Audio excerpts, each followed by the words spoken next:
Ok. Bonjour à tous, c'est bien Monsieur Charisma. Dans cette vidéo, nous allons continuer notre série de rédaction. Je sais, ça fait longtemps qu'on s'est pas revu. Faut dire que j'étais un peu occupé. Alors, dans cette vidéo, nous allons continuer la série de rédaction du concours EAMAC qui date de l'année 2023. Alors, ici, par exemple, nous sommes tombés sur les numéro, nous sommes sur les numéro 3 et 1 était déjà fait. Euh, alors, que dit l'exercice numéro 3? Ici, on me donne une matrice qui est définie en R4. Je me demande de calculer le rang de la matrice. C'est la première question qui a été posée. Alors, calculer le rang de la matrice est très simple. Ce que nous allons faire ici, nous allons d'abord savoir que le rang de la matrice fait plus simple. En fait, c'est le nombre de non nuls, en fait. Après avoir soustrait les différentes lignes, en fait. Alors, cette matrice est écrite comme suit. A égale 1, 2, 3, 4, moins 1, moins 2, moins 3, moins 4, 1, 2, 3, 4, moins 1, moins 2, moins 3, moins 4. Étant donné que le concours DMAC a été un concours prestigieux, je tiens à dire que c'est un concours comme tout autre, au fait. Donc, il n'y a pas vraiment à se mettre la pression. Il faut juste connaître ses principes, il faut juste connaître les règles et avancer, en fait. Alors, comme vous pouvez le voir ici, cette matrice ici, par exemple, si j'appuie sur cette ligne qui est là, la ligne 1, bon, c'est la ligne 1 d'ailleurs. Vous avez remarqué que c'est cette même ligne-là qui se répète. Ici, c'est moins la ligne 1, là, c'est la ligne 1, et ici, c'est moins la ligne 1. Donc là, vous faites toute cette matrice-là. Cette matrice elle est composée seulement que de la ligne 1, en fait, si on peut utiliser ça comme ça.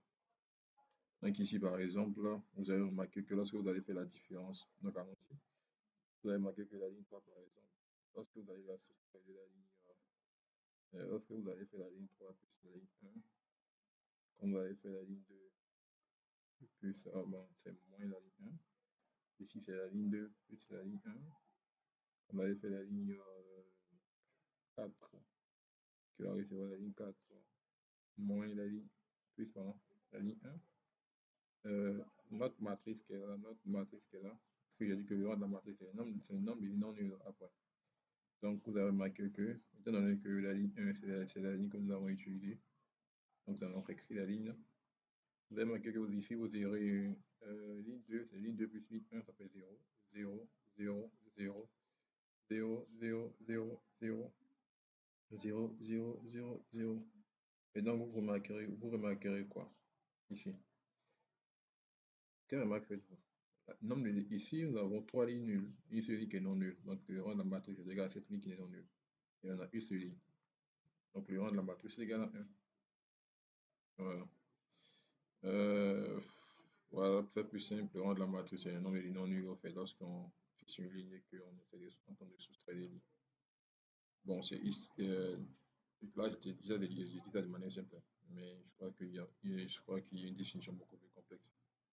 Alors, nous allons passer à la question numéro 2. On nous demande de calculer A carré en fonction de A et dans déduire les solutions AN pour trouver le polynomial minimal.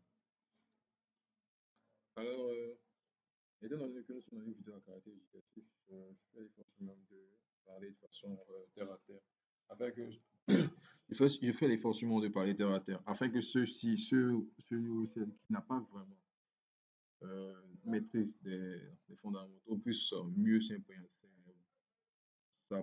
comment dirais-je, s'imprégner en fait de ces notions-là en fait. Donc il n'y a pas à avoir peur de quoi que ce soit. Alors, la question c'était de calculer A carré en fonction de A. Alors, donc ici nous avons écrit quand même la question.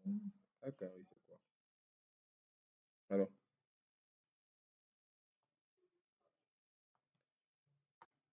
il faut dire que ici que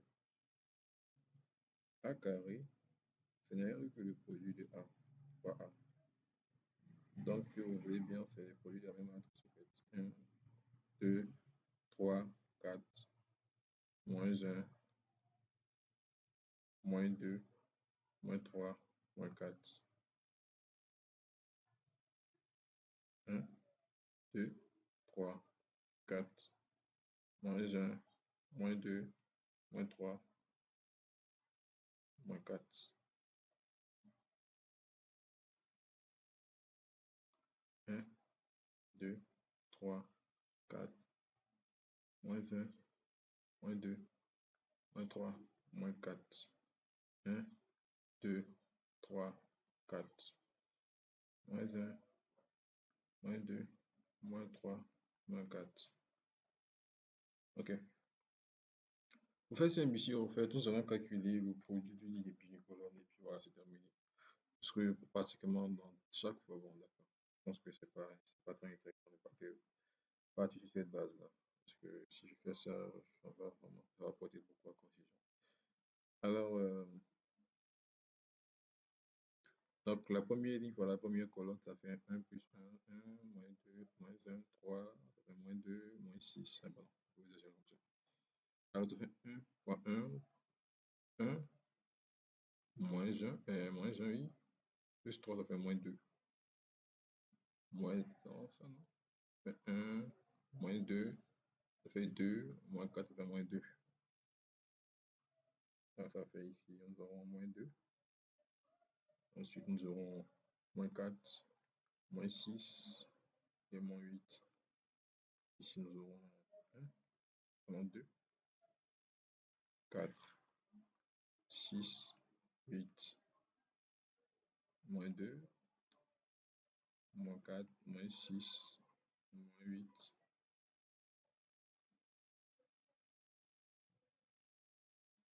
2, 4, 6 et 8. Donc, vous allez voir que si on sort toute la matrice par un certain moins 2, nous allons retomber sur la matrice que nous connaissions déjà. Moins 1, 1, moins 1, 2, moins 2, 2, moins 2.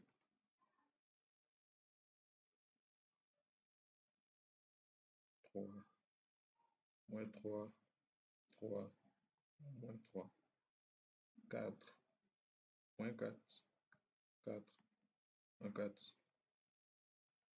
Et donc ça, c'est rien d'autre que c'est égal à quoi? Moins 2 fois A. Alors, notre A carré va être égal à moins 2A. Et ça veut dire quoi? Ça signifie simplement que A au cube, qu'il n'y a rien d'autre que A carré fois A, qui fera quoi? Moins 2A fois A. Il n'y a rien d'autre que moins 2A de A au carré, bien sûr. Ou bien, ça c'est ça. Ça fait donc moins 2, ça fait 4. A. Alors, par récurrence, qu'est-ce qu'on déduit? Alors, par récurrence,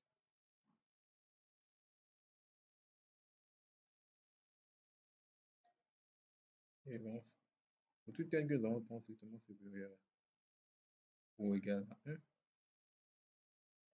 A est souvent n qui est là. Ce n'est rien d'autre que moins 2 est souvent n fois A. Vous pouvez vérifier à l'ordre 1, pardon, moins 2 est souvent moins 1. Voilà, n moins 1. Voilà. À l'ordre 1, vous obtenez A. À l'ordre 2, vous obtenez à l'ordre 1, vous obtenez A. À l'ordre 2, vous obtenez moins 2A. À l'ordre 3, vous obtenez 4A. Et donc, cette propriété est vraie. Alors, il avait été aussi demandé d'en déduire le polynôme minimal de A. En fait, il faut dire par définition que le polynôme minimal de A, c'est le polynôme minimal de A, on peut dire on définit le polynôme minimal de A comme étant un polynôme tel que on appelle ça minimal, voilà, de A. Mais ici, il faut faire simple pour faire le polynôme minimal, c'est un polynôme tel que P de A, c'est là, c'est égal à 0. Or, quand on regarde un peu la section précédente, nous remarquons que a carré est égal à quoi? Moins 2a. C'est-à-dire quoi? Que a carré, qui est là, plus 2a égale à 0. Bon. Si nous posons P de A égale ces quantités a carré plus 2a, nous voyons que P de A égale à 0. Cela signifie quoi? Bah, que le polynôme minimal que nous recherchons est un grand X, parce qu'il n'y a rien d'autre que x carré plus 2x.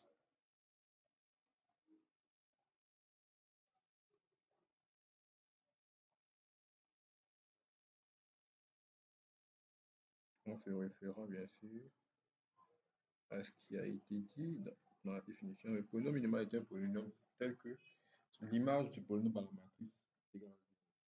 Donc ici, nous savons que a carré plus 2a égale à 0 en posant que ce polynôme-là est égal à ces quantités-là. Alors, le polynôme minimal sera égal à ces quantités-là. Pour faire simple, en fait. Et vous pouvez aussi utiliser des notions d'existentielle. Il va exister un x tel que voilà.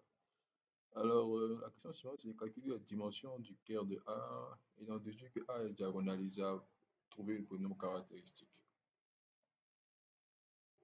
Donc, ici, la question numéro 3, c'est quoi? Pour la question numéro 3, ici, par exemple, ce que nous allons faire, c'est que nous allons calculer la dimension des cœurs de A, en déduire que A est diagonalisable et trouver le polynôme caractéristique de A. OK. Donc, dimension de cœur de A. Numéro 3. Donc, question 3. Dans les premières dimensions, cœur de A. Comme ici, nous travaillons avec une matrice, nous allons appliquer cette propriété de la dimension. Ici, nous travaillons dans R4. R4 là, est égal à la dimension du cœur de A, que voici, plus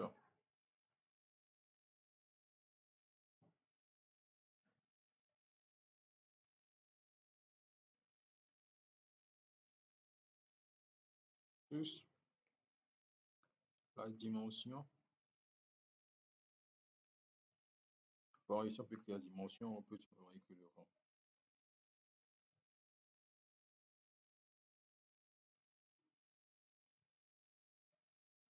Plus le rang de A. Si c'était une fonction, nous avons une dimension de cœur de F, la dimension de f, l'image de F. Si l'image est égale au rang de la matrice. Alors, nous connaissons le rang de la matrice, nous connaissons la dimension de R4. Donc, cela signifie quoi? Cela signifie simplement que, donc, il faut dire que dimension de R4, que voici, dimension de cœur de A, c'est rien que la différence, entre dimension de R4 et dimension de le rang de A. Ça fait 4 moins 1, ça fait 3.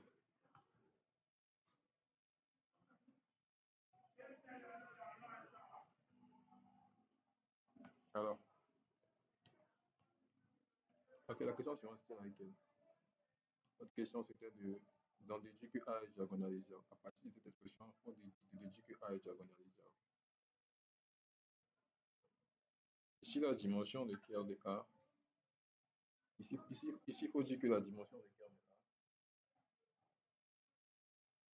A, ici, il faut dire que la dimension de cœur de A égale à 3. Cela, il vient simplement à dire que, ok, donc on va marquer ça. Quoi? Dib de cœur de A égale à 3.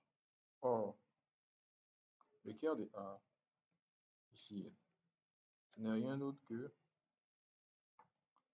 l'ensemble de x qui est dans R, 4 bien sûr, tel que cette équation qui est là, AX égale à 0.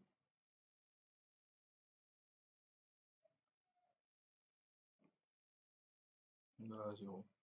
Or, cette équation qui est là, elle signifie tout simplement que 0 est une valeur propre. Triple, puisque ici la dimension de 0 est, puisque la dimension de l'image de K de f est 3. On dit que la dimension de l'image de K de f est 3, ça veut dire ici que nous allons avoir 3 vecteurs propres associés à l'espace propre de 3. Donc ici, ça veut dire que 3, ici, donc ça, cela vient à dire que 0 ici, que 0 a une multiplicité de 3 au fait. Donc, cela vient à dire quoi? Par conséquent,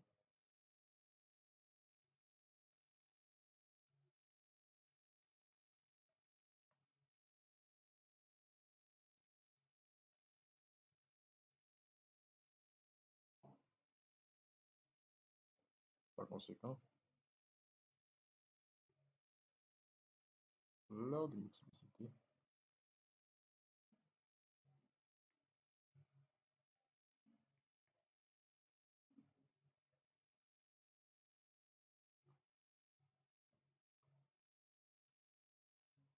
des vecteurs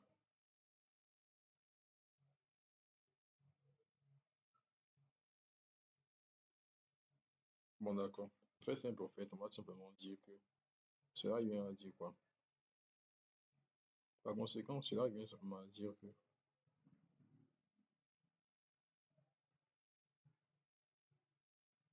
cela vient simplement à dire quoi? Par conséquent, ici, nous avons que la dimension de R4 là est bien égale à la dimension, plus je veux l'ordre de si vous voulez faire l'ordre de multiplicité de deux vecteurs propres. Ici, 0 et 3, et on sait que les racines aussi, les racines du polynôme minimal que voici ici, sont des valeurs propres. Or, tout ça, il faut dire, dimension de R4, c'est dimension de R4, c'est combien? Dimension de R4, c'est 4. Donc, ça, on va écrire ça ici. Puisque la propriété dit quoi? Si la dimension sur l'ordre de multiplicité, sur l'ordre de multiplicité des valeurs propres est égale à la dimension de la matrice, alors, il y a alors la matrice est diagonalisable. Alors, que savons-nous bien? Que savons-nous donc? Nous savons que la dimension de R4 égale à 4. Donc, nous assurer que lors de multiplicité des deux valeurs propres, la somme est égale aussi à 4. Or, ici, en regardant ça, nous avons déduit simplement que lors de multiplicité du vecteur propre 0 et du 3, or, on sait que le polynôme minimal que voici, le polynôme minimal, c'est que comme ça, x plus 2. Et les racines de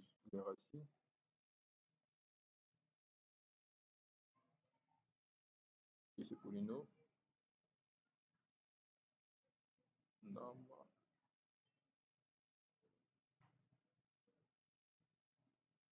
sont des valeurs propres.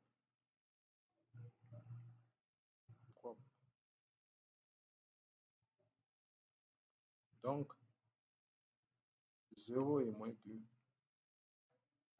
sont des valeurs propres.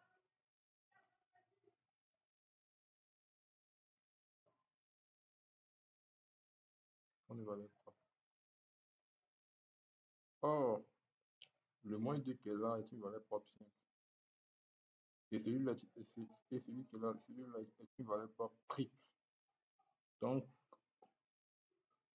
A0 est une valeur propre simple. Si on veut, on va écrire ça comme ça, le spectre de A, que voici, égale au 0 et moins 2. Où 0 bon, on va écrire ça comme ça, il a de multiplicité de 3 et moins 2 a une autre de multiplicité de 1. Donc, comme vous voyez ça, celui-là, il est de 3 parce qu'on a montré au travers de la dimension du cœur de F ici, au travers des dimensions que j'ai souligné ici, que comme la dimension du noyau de A égale à 3, ça veut dire que A a 3 vecteurs associés. Cette équation qu'elle a là, donne trois vecteurs au fait. Et si ça a trois vecteurs, ça veut dire que la valeur propre associée à A est de 3. Donc ici, ça veut dire que là, il m'a dit que la valeur propre associée 1, ici, nous avons un seul vecteur propre. Donc ici, la dimension de... Très simple. Donc ici, on marquera que la dimension des valeurs propres est exactement égale à la somme de l'autre. Bon, voilà. Je ne sais pas si c'est ça comme ça, mais voilà, ici, on remarque simplement que la dimension, l'ordre de multiplicité est égal à là. Donc ici, on va dire non, c'est égal à ça, signifie que l'ordre de multiplicité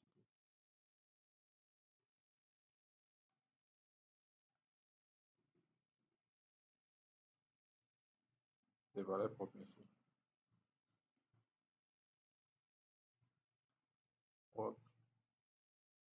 est égal à la dimension de R4 qui n'est égal à 4, avec un chiffre 0 qui a une ordre de multiplicité de 3 et 2, et moins 2 qui a une ordre de multiplicité de 1, fait 4, 4 égale à 4. C'est largement suffisant pour dire que ça implique que A est diagonalisable.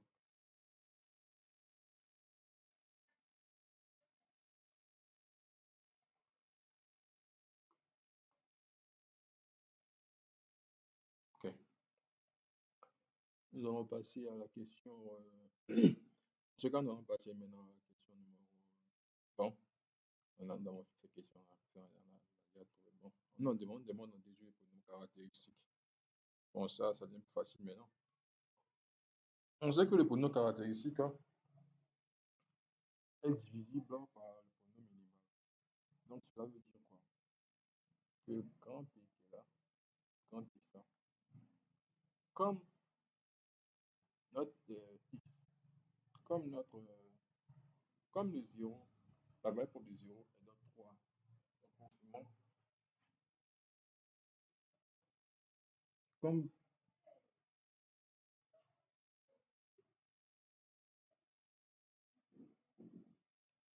on sait que P est divisible, on sait que P est divisible par, bon, on peut dire encore que le polynôme minimal divise le polynôme caractéristique. Qui divise le polynôme caractéristique, il y a plusieurs possibilités. Ça veut dire que le polynôme caractéristique s'écrit comme est divisible par ce dernier-là. Or, on sait que l'ordre de multiplicité de 0 est donc 3. Donc, nécessairement, le x là sera au cube. Et donc, on aura un truc comme ça. Celui-là, est degré 3. Sa valeur propre est associée à 0. Or, 0 a une valeur propre de 3. Et vous remarquerez que cette conclusion-là, son polynôme ici, c'est 3. Pourquoi? Parce que ici, nous avons déduit à travers la dimension du noyau de A que la valeur pour était de multiplicité 3. Donc, cela veut dire ici que ce x ça sera au cube. Et comme celui-là est de multiplicité 1, il aura seulement que le polynôme 1. Vas-y ici. Donc, ici, le polynôme c'est écrit comme ça. Et si vous pouvez vérifier, vous allez voir que il peut effectivement, c'est juste de remarquer à partir des définitions qu'on nous a données. Et effectivement, vous allez remarquer effectivement que bien évidemment, ce polynôme est divisible par le polynôme minimal que nous avons trouvé là-bas.